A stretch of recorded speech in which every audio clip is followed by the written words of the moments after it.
할렐루야. 오늘 드릴 설교의 제목은 가을을 준비하는 우리들의 자세라는 제목으로 말씀을 드리고자 합니다. 본문은 시편 126편 1절로 6절입니다. 여호와께서 시온의 포로를 돌려보내실 때에 우리는 꿈꾸는 것 같았도다. 그때에 우리 입에는 웃음이 가득하고 우리 혀에는 찬양이 찼었도다. 그때 문나라 가운데에서 말하기를 여호와께서 그들을 위하여 큰일을 행하셨다 하였도다. 여호와께서 우리를 위하여 큰일을 행하셨으니 우리는 기쁘도다. 여호와여 우리의 포로를 남방 시내들 같이 돌려 보내소서. 눈물을 흘리며 씨를 뿌리는 자는 기쁨으로 거두리로다. 울며 씨를 뿌리러 나가는 자는 반드시 기쁨으로 그 곡식단을 가지고 돌아오리로다. 아멘. 날씨가 아직은 덥습니다. 그러나 2주간이 지나면 처서도 지났기 때문에 이제 서서히 시원한 바람이 불어오며 이제 많은 곡물들이나 과수들도 결실을 준비하고 수확을 준비하는 가을을 맞이할 것으로 생각이 됩니다. 이스라엘 백성에게 70년 동안의 바빌론에서의 포로 생활은 너무나 고통스러운 시간이었습니다. 자신들이 섬기던 하나님을 멀리함으로써 그들이 자처한 고통이기는 하였지만 그 세월은 너무도 그들에게 감당하기 힘든 세월이었습니다. 그것은 자신들이 하나님을 멀리함으로써 또한 하나님으로부터 멀어짐을 당해야 했던 육체적인 것은 물론이거니와 영적인 고통의 시간이었습니다. 삶의 터전인 그들의 고향과 조국을 떠나 먼 이국 땅에서 포로가 된 그들이 당해야 했던 정신적이고 육체적인 상실감은 이루 말할 수 없었을 것이었습니다.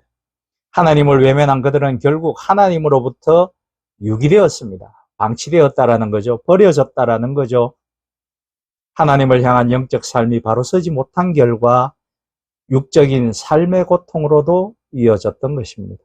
무엇보다도 이방 땅에서 하나님을 모르는 자들로부터 그들이 당한 조롱과 멸시와 천대는 무척 견디기 힘들었을 것입니다. 그들은 이방 나라 바벨론에서 자신들이 받은 수모와 그 심경을 이렇게 시편 137편 1절로 4절에서 표현하고 있습니다. 우리가 바빌론의 여러 강변 거기에 앉아서 시온을 기억하며 울었도다. 그 중에 버드나무에 우리가 우리의 수금을 걸었나니 이는 우리를 사로잡은 자가 거기서 우리에게 노래를 청하며 우리를 황폐하게 한 자가 기쁨을 청하고 자기들을 위하여 시온의 노래 중 하나를 노래하라 함이로다. 우리가 이방 땅에서 어찌 여호와의 노래를 부를까? 이 시편은 주세페 베르디의 그 유명한 오페라 히브리 노예들의 합창이라는 곡에 정말로 잘 표현되어 있습니다. 여러분들에게 한번 찾아서 유튜브에서 꼭 찾아서 들어봐 주시기를 권합니다. 하나님을 예배하며 찬양해야 할 노래가 하나님을 위해서가 아니라 하나님을 모르는 자들의 유희를 위해서 불려진다면 그 참담함이 어떻겠습니까? 이스라엘 백성은 이러한 수모를 이방 땅 바빌론의 포로 생활에서 감내해 내어야 했죠. 믿는 자가 자신의 신앙을 상실하고 그 사명을 망각해 버렸을 때 그들은 이렇게 믿지 않는 사람들의 조롱과 비웃음거리가 되어버리고 마는 것입니다. 그러나 하나님께서는 자신의 백성들을 끝까지 버리지는 않으셨습니다. 70년의 포로 생활 후에 하나님께서는 다시 이스라엘 백성들을 해방시키셨고 그들을 고국 예루살렘으로 돌려보내십니다. 그들은 이 기쁨과 감격을 오늘 본문 1절로 3절에서 이렇게 노래하고 있습니다. 여호와께서 시온의 포로를 돌려보내실 때에 우리는 꿈꾸는 것 같았도다. 그때에 우리 입에는 웃음이 가득하고 우리 혀에는 찬양이 찼었도다. 그때 문나라 가운데에서 말하기를 여호와께서 그들을 위하여 큰일을 행하셨다 하였도다. 여호와께서 우리를 위하여 큰일을 행하셨으니 우리는 기쁘도다.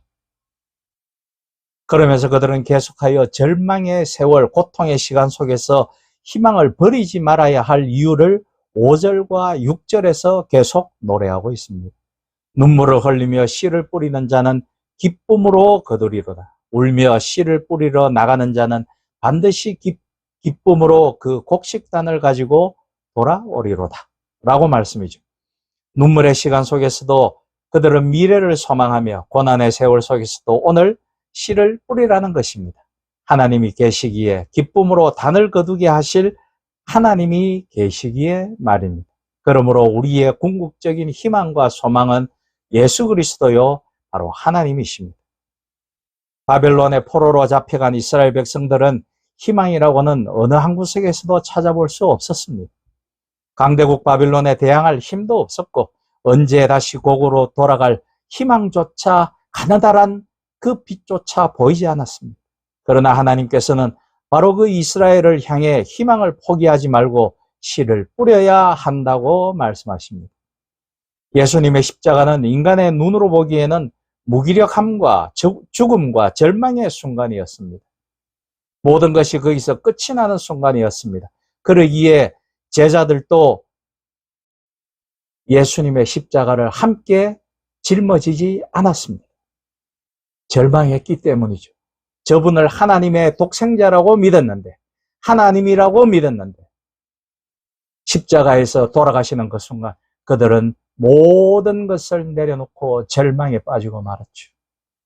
그러나 인간의 눈에 보기에 절망적인 그 자리가 바로 하나님께서는 부활의 순간을 인택해 하여 주시는 희망의 자리였습니다.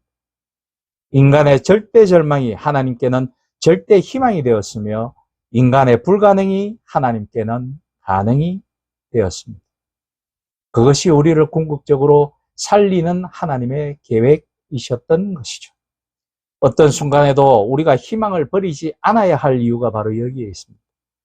바로 예수 그리스도가 계시기 때문이죠. 예수님만이 우리의 희망을 가져야 할 절대적인 근거요, 절대적인 이유입니다.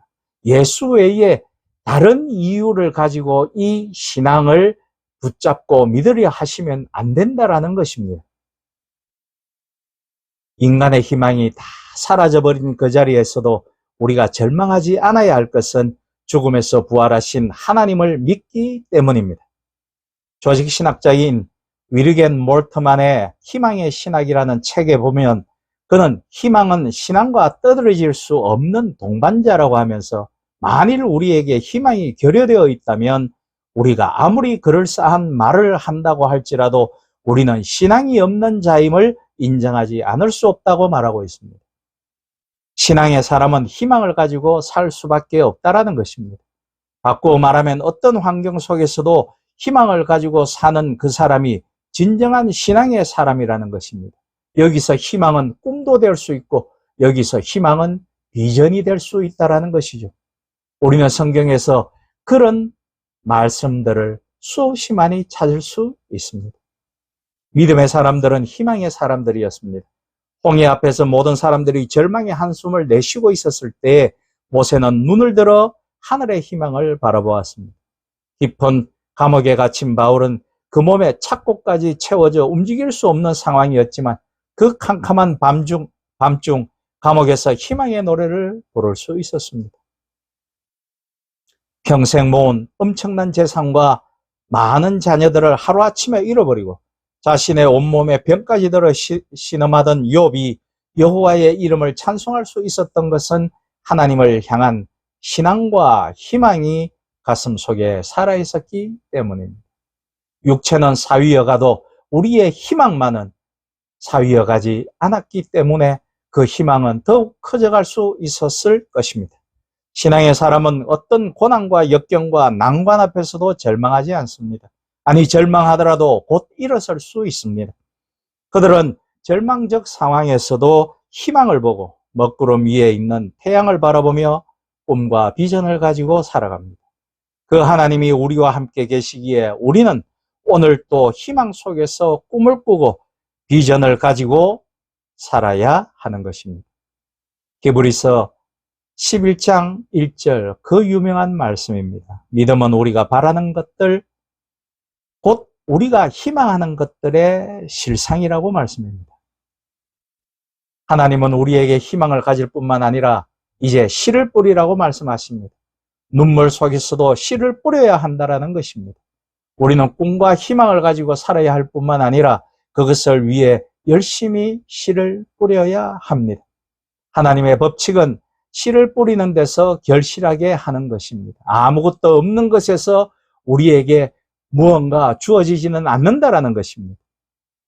아니, 이것은 자신이 씨앗으로 세상에 뿌려져야 결실을 맺는다라는 것을 깨달아라고 우리에게 말씀하고 있습니다.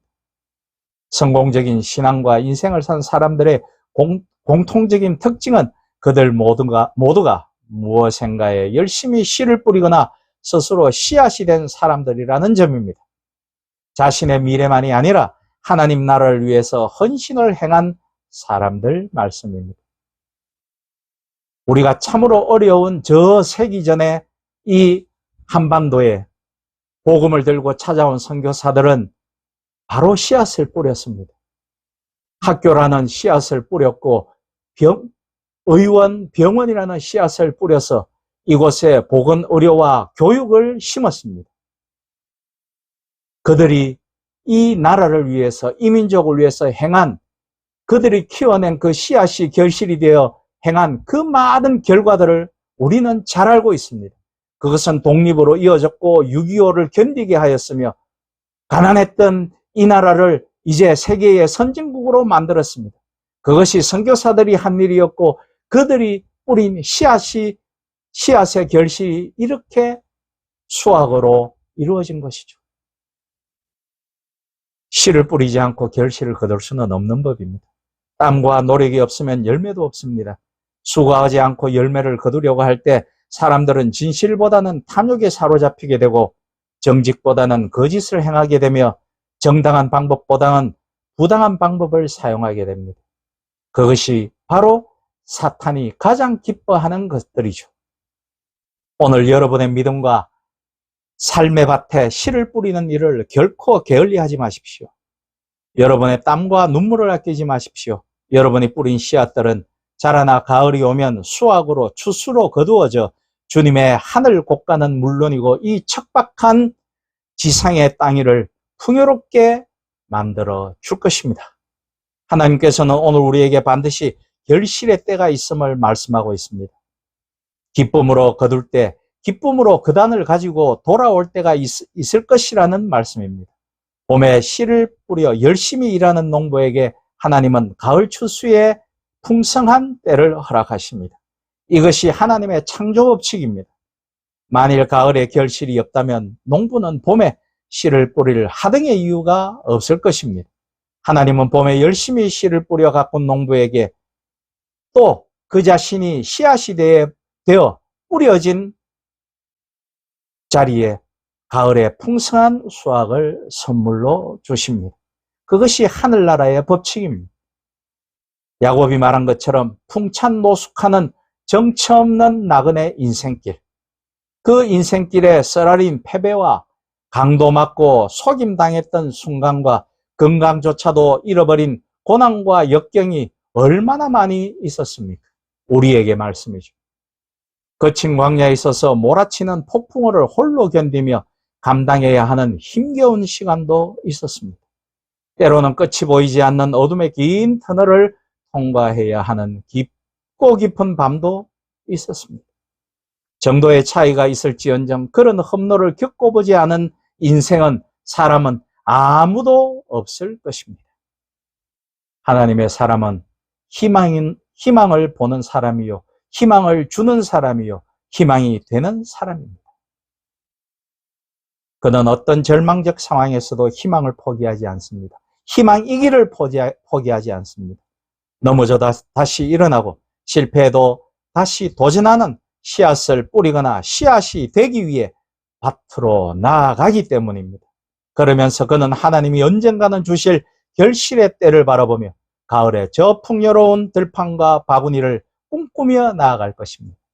결실을 기다리는 청포도와 감이 붉게 익어가는 가을을 기다리며 나는 어떤 삶과 신앙의 씨를 뿌렸는지, 아니면 내가 어떤 씨앗으로 세상에 뿌려져 헌신되고 있는지, 그래서 나로 하여금 어떤 열매가 이 가을로 수확되어 하나님께 바쳐졌는지, 세상을 향해 헌신되어졌는지 깊이 생각해 보시는 여러분과 제가 되시기를 예수 그리스도의 이름으로 축복하며 부탁드립니다. 아멘.